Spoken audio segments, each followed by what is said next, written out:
मेरे दोस्तों, मेरे पास बैठो। आज रात हवा में एक खास ठंडक है, ठीक वैसी ही जैसी उस रात थी। जो कहानी मैं सुनाने जा रहा हूं वो सिर्फ तुम्हारे रोंगटे नहीं, तुम्हारी रूह कंपा देगी। ये कहानी है अनंत क्षितिज की। एक आलीशान जहाज जो किसी तैरते हुए महल जैसा दिखता था, पर असल में वो तैरता हुआ एक ताबूत था। ये कहानी है दिल्ली के 3 आम लड़कों की। आलोक, दिलेर और लीडर बनने की चाह रखने वाला अमन, जिसका हर क्यों का जवाब विज्ञान में खत्म होता था, और अंकित, जिसके लिए हर काली बिल्ली एक अपशकुन थी और हर अनहोनी के पीछे किसी आत्मा का हाथ। उन्होंने कॉलेज फेस्ट में एक शानदार क्रूज ट्रिप जीती थी। उन्हें लगा ये उनकी खुशकिस्मती है, पर वो नहीं जानते थे कि उस जहाज ने उन्हें चुना था अपने सदियों पुराने श्राप को पूरा करने के लिए। मैं इस दास्तान को 3 हिस्सों में बयां करूंगा। हर हिस्से में जहाज के अतीत के राज और हमारे दोस्तों की किस्मत एक दूसरे से ऐसे उलझेंगे जैसे जहाज की रस्सियां तूफान में उलझ जाती हैं। तो अपनी सांसें थाम लो, क्योंकि एक बार जब ये जहाज अपनी यात्रा शुरू करेगा तो समंदर की सिसकियां तुम्हें सोने नहीं देंगी। भाग 1, धुंध में डूबी शुरुआत। अक्टूबर की उस ढलती शाम कोलकाता के बंदरगाह पर अनंत क्षितिज किसी सपने जैसा लग रहा था। हजारों रोशनियों से जगमगाता कई मंजिला जहाज, अंदर स्विमिंग पूल, कैसिनो और दुनिया भर के खाने की महक। हवा में उत्सव का माहौल था, लेकिन उस चमक के नीचे जहाज की लोहे की दीवारों में 100 साल पुरानी चीखें दफन थीं। जहाज का अतीत साल 1920। इसका नाम था एसपीएस बंगाल फैंटम। इसे बनाने वाले ब्रिटिश अफसरों का मानना था कि समंदर को खुश करने के लिए इंसानी बलि जरूरी है। जहाज की पहली यात्रा से पहले कैप्टन एलियास थॉर्न नाम के एक क्रूर अफसर ने एक गुप्त अनुष्ठान में कई बंगाली नाविकों, लास्करों की बलि दे दी। उसने सोचा था कि इससे उसके व्यापार के रास्ते सुरक्षित रहेंगे, पर वो गलत था।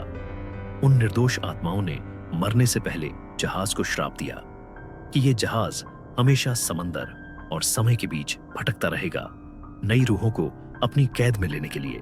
ये राज जहाज के ब्लूप्रिंट्स के साथ कहीं दफन हो गया था। आलोक, अमन और अंकित जब टैक्सी से उतरे तो उनकी आंखों में आने वाले मजेदार सफर के सपने थे।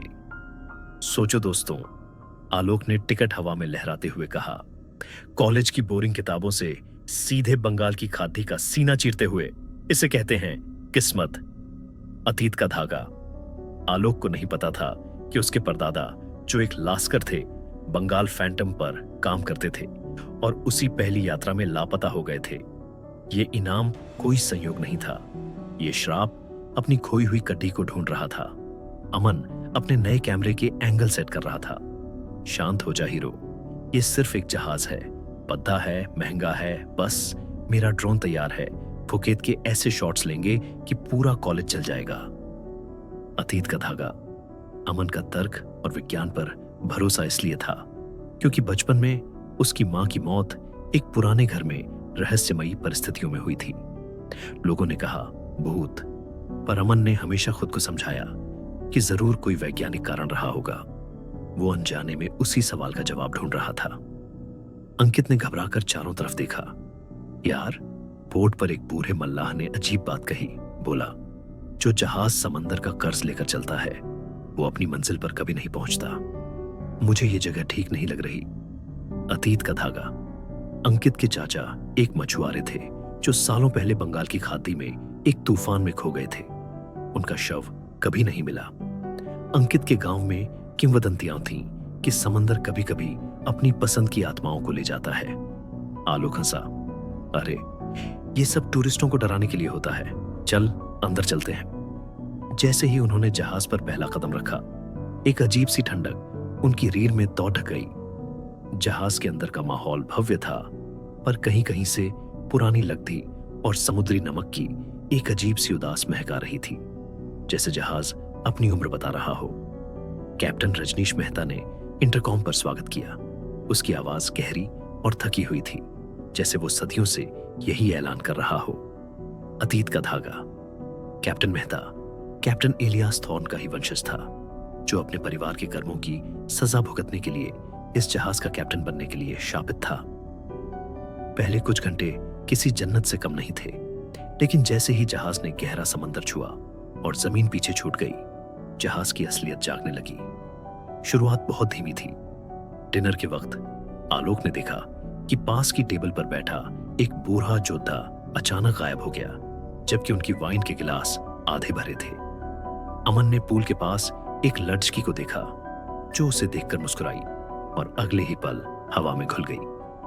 अंकित को बाथरूम के शीशे में अपने पीछे एक साया दिखा, पर पलटने पर कोई नहीं था।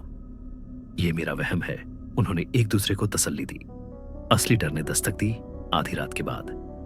घना अप्राकृतिक कोहरा जहाज को चारों ओर से निगल गया। सन्नाटा इतना गहरा हो गया कि सिर्फ लहरों और जहाज के इंजन की धड़ाकन सुनाई दे रही थी। तभी नीचे के डेक से एक चीख गूंजी, तेज और फिर अचानक खामोश। तीनों दोस्त भागकर नीचे गए। वहां एक परिवार बदहवास हालत में था। उनकी छोटी बच्ची जो कुछ देर पहले उनके साथ खेल रही थी, अचानक गायब हो गई। क्रू ने उन्हें समझाया कि वो यहीं कहीं होगी, पर कुछ मिनटों बाद वो बच्ची जहाज के दूसरे कोने में एक बंद स्टोर रूम के अंदर मिली। वो सहमी हुई थी और बस एक ही बात बुदबुदा रही थी। वो आदमी, उसके हाथ ठंडे थे। उसने कहा, अब तुम्हारी बारी है। श्राप का प्रभाव। बच्ची ने 1920 के उस अनुष्ठान की एक झलक देख ली थी। अचानक जहाज बुरी तरह कांपा। लाइटें जलने बुझने लगीं। इससे पहले कि कोई कुछ समझ पाता, एक अविश्वसनीय घटना घटी।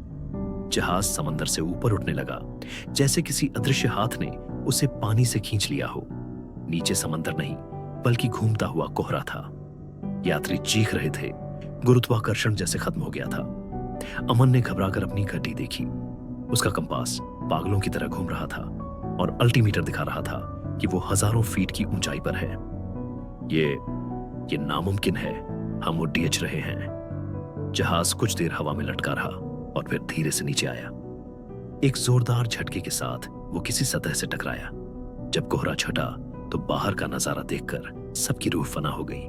चारों तरफ मीलों तक समंदर नहीं, बल्कि सुनहरा रेत का एक अनंत रेगिस्तान फैला था।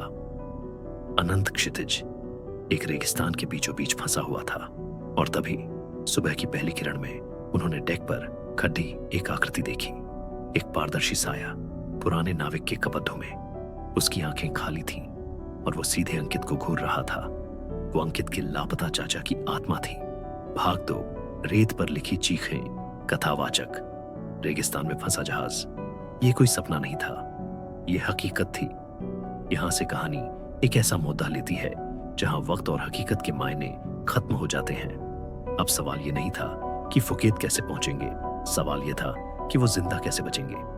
जहाज के यात्री दहशत में थे। कैप्टन मेहता ने ऐलान किया कि यह एक तकनीकी खराबी और मौसम का एक दुर्लभ फिनोमेनन है, पर कोई भी इस झूठ पर यकीन नहीं कर पा रहा था। आलोक, अमन और अंकित समझ गए थे कि वो किसी आम मुसीबत में नहीं है। हमें यहां से निकलना होगा, आलोक ने कहा। कैप्टन कुछ छुपा रहा है। अमन अपने उपकरणों से कुछ समझने की कोशिश कर रहा था। यहां कोई सिग्नल नहीं है। जीपीएस के मुताबिक हम किसी जगह पर हैं ही नहीं, जिससे हम दुनिया के नक्शे से बाहर हैं। तभी उसके फोन की स्क्रीन पर कुछ अक्षर उभरे, एक पुराना मोर्स कोड। जब अमन ने उसे डिकोड किया तो संदेशा था, थॉर्न सब देखता है, थॉर्न सब देखता है। अंकित ने रेत में बने पैरों के निशानों की ओर इशारा किया। वो देखो, निशान जहाज से शुरू होते हैं, कुछ दूर जाते हैं और फिर बस खत्म हो जाते हैं, जैसे वो लोग रेत में समा गए हों। उन्होंने जहाज की छानबीन करने का फैसला किया। जहाज की लाइब्रेरी में उन्हें जहाज का पुराना लॉगबुक मिला, धूल भरी पीले पन्नों वाली किताब। वो बंगाल फैंटम का ओरिजिनल लॉगबुक था। उसके आखिरी पन्ने पर कैप्टन एलियास थॉर्न ने खुद लिखा था, मैंने उन्हें समंदर के देवता को भेंट चढ़ा दिया। उनकी आत्माएं अब इस जहाज की हिफाजत करेंगी। यह जहाज अब अमर है, यह समय से परे है, यह मेरा है, हमेशा के लिए। लिखावट के नीचे एक अजीब सा प्रतीक बना था, वही प्रतीक जो उनके टिकटों पर धुंधले प्रिंट में मौजूद था। उन्हें अब समझ आया, उन्हें इनाम मिला नहीं था, उन्हें चुना गया था। आलोक और अंकित उन लास्करों के वंशज और अमन, जिसकी मां के अतीत का कोई धागा भी शायद यहीं से जुड़ा था। श्राप अपने अधूरे हिसाब को पूरा करने के लिए उन्हें खींच लाया था। जैसे जैसे दिन ढला, रेगिस्तान में अजीब घटनाएं घटने लगी। यात्रियों को रेत में मरीचिका मिराज दिखने लगी, समंदर की लहरों की, हरे भरे द्वीपों की। कुछ लोग उन मरीचिकाओं की ओर भागे और फिर कभी वापस नहीं लौटे। रात में जहाज फिर से हिलने लगा। इस बार वो रेत पर किसी बर्फीली गाढ़ी की तरह फिसलने लगा, बिना किसी इंजन के। इसी दौरान अमन खाना लेने गया और गायब हो गया। आलोक और अंकित उसे पागलों की तरह ढूंढने लगे। घंटों बीत गए। फिर उन्होंने अमन को जहाज के पुराने बंद पड्डे बॉलरूम में पाया। वो वहीं था, पर वो वही अमन नहीं था। उसके बालों में सफेदी आ गई थी, चेहरे पर झुर्रियां थीं और उसकी आंखें जैसे उन्होंने दशकों का दर्द देखा हो। मैं कई साल दूर था, उसने कांपती आवाज में कहा। जहाज ने मुझे वक्त में पीछे फेंक दिया था। मैंने 1920 का वो दिन देखा। डेक पर खून था, चीखें थीं, थॉर्न हंस रहा था। अमन की आंखों में आंसू थे। मैंने अपने परदादा को देखा, वो भी उन लास्करों में से एक थे। अब अमन का विज्ञान हार चुका था। डर ने उसकी रूह पर कब्जा कर लिया था। आधी रात को जहाज एक भूतिया नखलिस्तान ओएसिस के पास रुका। खजूर के पैडिज थे, पर पानी की जगह एक गहरा लाल रंग का तालाब था, जैसे खून का हो। कुछ हिम्मत वाले यात्री नीचे उतरे, लेकिन वहां पिछले 100 सालों में गायब हुए यात्रियों की आत्माएं थीं, जो अपना दर्द बार बार जी रही थीं। एक आत्मा सादी पहने एक जवान औरत की आलोक के पास आई। उसका चेहरा आलोक की दादी की पुरानी तस्वीर जैसा था। उसने फुसफुसाया, चक्र को ढूंढो, जहाज के दिल को ढूंढो। अनुष्ठान की वेदी, वहीं सब शुरू हुआ, वहीं सब खत्म होगा। तीनों दोस्त जहाज के सबसे निचले प्रतिबंधित हिस्से में गए। वहां बॉयलर रूम के पीछे एक गुप्त कमरा था।